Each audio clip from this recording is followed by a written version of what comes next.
जय श्री कृष्णा। आज गुरुवार के दिन आइए सुनते हैं बृहस्पति देव की यह कथा। प्राचीन काल की बात है। किसी राज्य में एक बड़ा प्रतापी और दानी राजा राज करता था। वह प्रत्येक गुरुवार को व्रत रखता एवं भूखे और गरीबों को दान देकर पुण्य प्राप्त करता था। परंतु यह बात उसकी रानी को अच्छी नहीं लगती थी। वह न तो व्रत करती थी, न ही किसी को एक भी पैसा दान में देती और राजा को भी ऐसा करने से मना करती थी। एक समय की बात है। राजा शिकार खेलने के लिए वन चले गए। घर पर रानी और दासी थी। उसी समय गुरु बृहस्पति देव साधु का रूप धारण कर राजा के दरवाजे पर भिक्षा मांगने आए।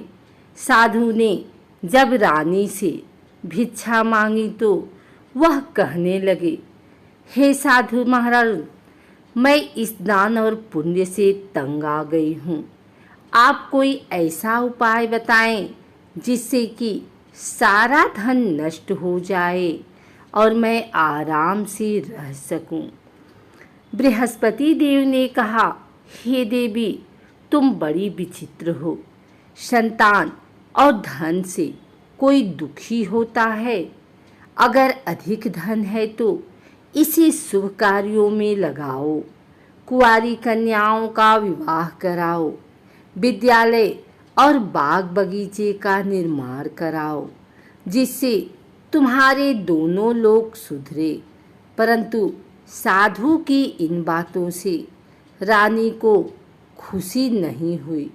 उसने कहा कि मुझे ऐसे धन की आवश्यकता नहीं है जिसे मैं दान दूं और जिसे संभालने में मेरा सारा समय नष्ट हो जाए।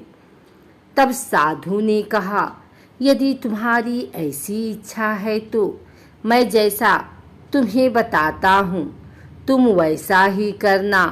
गुरुवार के दिन तुम घर को गोबर से लीपना, अपने केसों को पीली मिट्टी से धोना, केसों को धोते समय स्नान करना, राजा से हजामत बनाने को कहना, भोजन में मांस मदिरा खाना, कपड़ा धोबी के यहाँ धुलने डालना।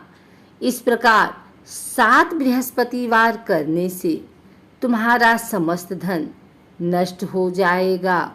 इतना कहकर साधु रूपी बृहस्पति देव अंतर ध्यान हो गए। साधु के अनुसार कई बातों को पूरा करते हुए रानी को केवल 3 बृहस्पतिवार ही बीते थे कि उसकी समस्त धन संपत्ति नष्ट हो गई। भोजन के लिए राजा का परिवार तरसने लगा। तब एक दिन राजा ने रानी से बोला कि हे रानी, तुम यहीं रहो, मैं दूसरे देश को जाता हूँ, क्योंकि यहाँ पर सभी लोग मुझे जानते हैं, इसलिए मैं कोई छोटा कार्य नहीं कर सकता। ऐसा कहकर राजा परदेश चला गया। वहाँ वह जंगल से लकड़ी काट कर लाता और शहर में बेचता। इस तरह वह अपना जीवन व्यतीत करने लगा। इधर राजा के परदेश जाते ही रानी और दासी दुखी रहने लगी। एक बार जब रानी और दासी को 7 दिन तक बिना भोजन के रहने पड़ा तो रानी ने अपनी दासी से कहा, हे दासी, पास ही के नगर में मेरी बहन रहती है। वह बड़ी धनवान है।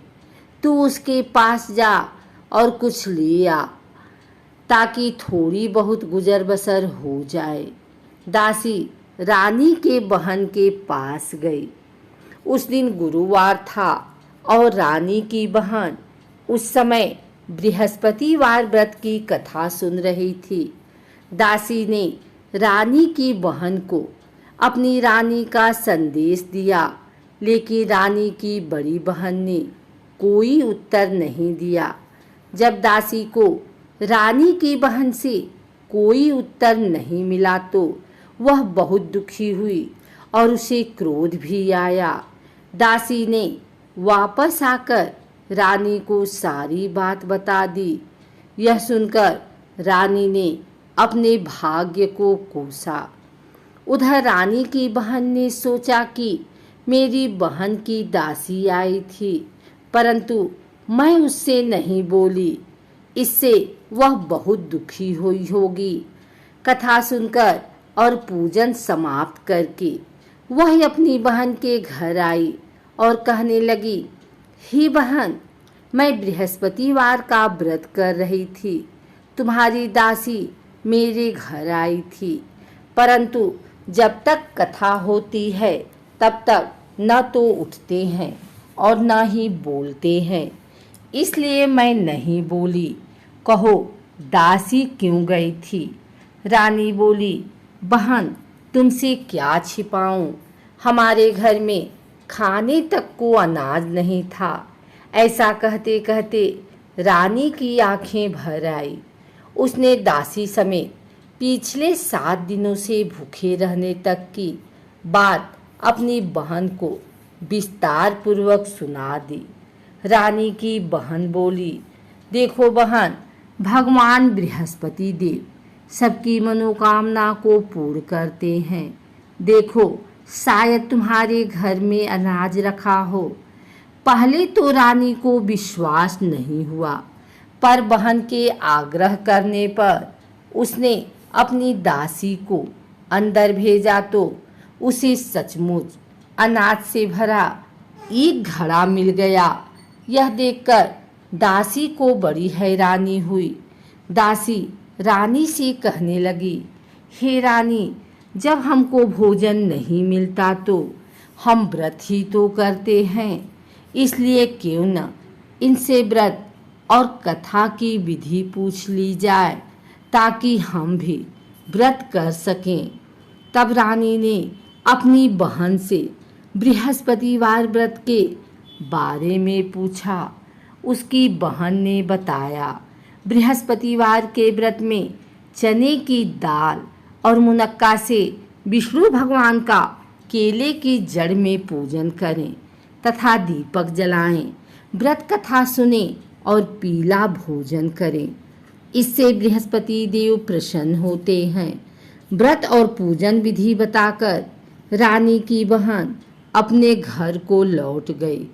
7 दिन के बाद जब गुरुवार आया तो रानी और दासी ने व्रत रखा। घुड़साल में जाकर चना और गुड़ लेकर आए, फिर उससे केले की जड़ तथा विष्णु भगवान का पूजन किया। अब पीला भोजन कहाँ से आए, इस बात को लेकर दोनों बहुत दुखी थे। चूंकि उन्होंने व्रत रखा था, इसलिए बृहस्पति देव उनसे प्रसन्न थे। इसलिए वे एक साधारण व्यक्ति का रूप धारण कर 2 थालों में सुंदर पीला भोजन दासी को दे गए। भोजन पाकर दासी प्रसन्न हुई और फिर रानी के साथ मिलकर भोजन ग्रहण किया। उसके बाद वे सभी गुरुवार को व्रत और पूजन करने लगीं। बृहस्पति भगवान की कृपा से उनके पास फिर से धन संपत्ति आ गई, परंतु रानी फिर से पहले की तरह आलस करने लगी। तब दासी बोली, देखो रानी, तुम पहले भी इस प्रकार आलस्य करती थी। तुम्हें धन रखने में कष्ट होता था, इस कारण सभी धन नष्ट हो गया, और अब जब भगवान बृहस्पति की कृपा से धन मिला है तो तुम्हें फिर से आलस्य होता है। रानी को समझाते हुए दासी कहती है कि बड़ी मुसीबतों के बाद हमने यह धन पाया है, इसलिए हमें दान पुण्य करना चाहिए, भूखे मनुष्यों को भोजन कराना चाहिए और धन को शुभ कार्यों में खर्च करना चाहिए, जिससे तुम्हारे कुल का यश बढ़ेगा। स्वर्ग की प्राप्ति होगी और पितृ प्रसन्न होंगे। दासी की बात मानकर रानी अपना धन शुभ कार्यों में खर्च करने लगी, जिससे पूरे नगर में उसका यश फैलने लगा।